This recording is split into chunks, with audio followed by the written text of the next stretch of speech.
Welcome to Stoic Mindset Daily. In today's video, I will share a story that is both personal and unforgettable. It's about a night that started with joy, love, and celebration, but turned into something that changed the way I looked at my relationship, my choices, and my life itself. This is not just about what happened between me and someone else. It's about the way a single evening can open your eyes, test your heart, and leave you questioning everything you thought was stable. I'll take you through it slowly, moment by moment, so you can feel what I felt, think what I thought, and maybe even ask yourself what you would have done in my place. It all began on a warm summer evening. My wife and I had planned to celebrate our wedding anniversary. We had been together for years, and while life sometimes became routine with work, bills, and responsibilities, this night was supposed to remind us why we fell in love in the first place. We picked a cozy little restaurant in the city, one that had a soft glow from its candlelit tables and the kind of quiet music that makes you lean closer to the person you're with. When we walked in, I felt a sense of calm and happiness. We had dressed up for each other. She wore a simple but elegant dress, and I had put on my best shirt and jacket. The evening started beautifully. We ordered our favorite wine, laughed over old memories, and even teased each other about the small quirks we still hadn't outgrown. For a while, it felt like time had slowed down, and all that mattered was us, sitting there together. I remember thinking, this is exactly how an anniversary should feel: warm, joyful, and full of love. But life has a strange way of testing you when you least expect it. As the night went on, we decided to invite a close friend, Rachel, to join us. She had been part of our circle for years, someone who had seen us through good and bad times. When she arrived, she brought her usual energy, smiling, joking, and making the table feel alive with her presence.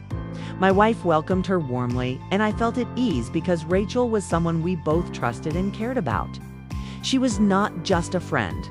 She was like family. The three of us spent hours together, eating, laughing, and enjoying the night. But as the drinks kept flowing and the atmosphere grew softer, I started to notice things I had never noticed before. Rachel's laughter seemed different. Her eyes lingered longer when they met mine. And every now and then, her hand brushed against mine in ways that felt intentional. At first, I ignored it, thinking it was just my imagination, or maybe the wine playing tricks on me. But as the minutes passed, it became harder to deny. I caught myself stealing glances at her, too. The way she tucked her hair behind her ear, the sparkle in her eyes when she smiled. The way her voice carried warmth, it was as if I was seeing her for the first time. I hated myself for noticing. I was sitting beside my wife, celebrating our love. Yet something inside me was responding to Rachel in a way I couldn't control. By the time dessert arrived, the tension at the table was almost unbearable. My wife was still smiling, completely unaware of the silent storm building between me and Rachel. And that's when I realized sometimes the most dangerous moments in life are not loud or dramatic.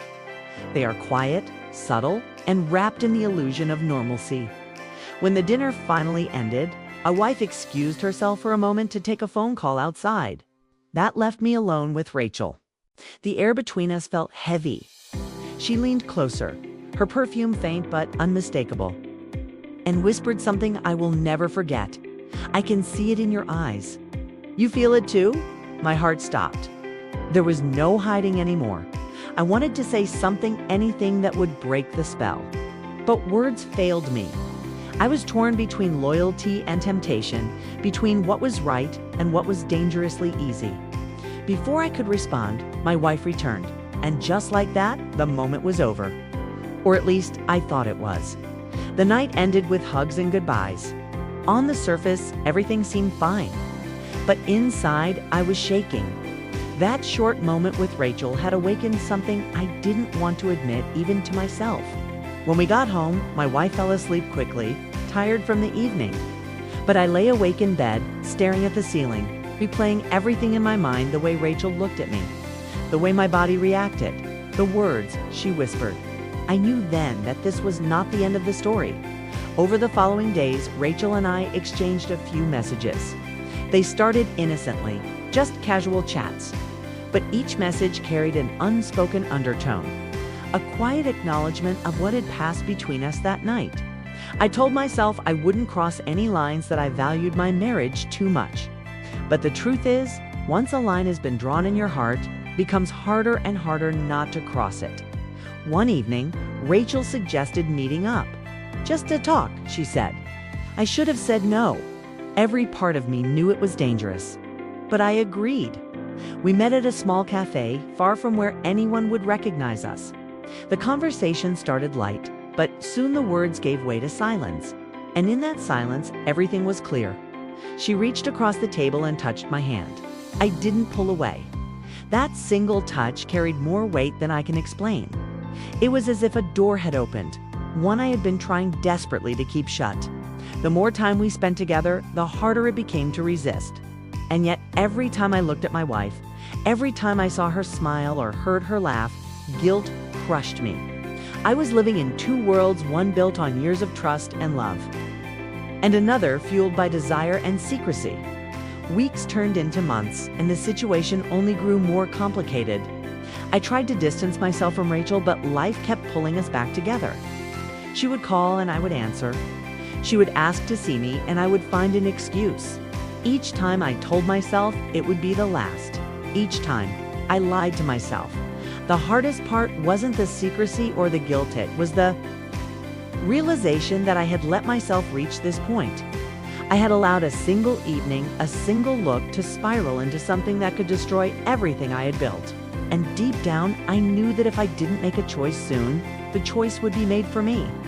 That's the painful truth of life. Temptations will come. And sometimes they come dressed as people you trust the most. They don't announce themselves. They slip quietly into your heart, and before you know it, you're standing at a crossroads you never wanted to face. I don't share this story to glorify what happened. In fact, it's the opposite. I share it because it taught me that even the strongest relationships can be shaken by moments of weakness. It taught me that trust, once broken, is almost impossible to repair. And most of all, it taught me that the choices we make in silence often shout the loudest in our lives. That was just one chapter, but not the only one. I want to tell you about another story, one that carries its own lessons. There was a time, spent nearly 5 years in a relationship with someone I thought would be my forever. We shared everything: dreams, fears, plans for the future. But as time passed, little cracks began to show. We argued more, loved less, and drifted apart without even realizing it. One day, after yet another fight, I asked myself a question I had been avoiding. Am I holding on out of love or out of fear of being alone? That question hit me like a brick. I realized that sometimes we stay in relationships not because they bring us joy, but because they feel familiar. We confuse comfort with love, routine with happiness. And by the time we notice, years have passed. And we've lost ourselves in the process. Walking away from that relationship was one of the hardest things I ever did. It felt like tearing away a part of myself, but it also freed me. It reminded me that love should never feel like a prison, that loyalty should never mean sacrificing your own peace. And most of all, it taught me that endings are not failures, they are lessons. So when I look back now, at both stories, the night with Rachel and the years in a relationship that was fading, see them as mirrors. Mirrors that reflected who I was, the mistakes I made, and the truths I had to face. They remind me that we are all human, flawed, and fragile. But we are also capable of growth, of choosing better, of learning from our missteps. If you've ever found yourself in a situation like mine, know this: you are not alone. Life will test you, tempt you, and sometimes break you. But each test carries a lesson, and each lesson carries a chance to rise stronger. That night at the restaurant, I thought I was simply celebrating love. But in reality, I was being tested. And though I stumbled, I walked away wiser. I learned that love is not just about feelings. It's about choices. Choices we make every single day, whether anyone sees them or not. And that is why I share this with you, not to confess, not to seek forgiveness, but to remind you that every choice matters.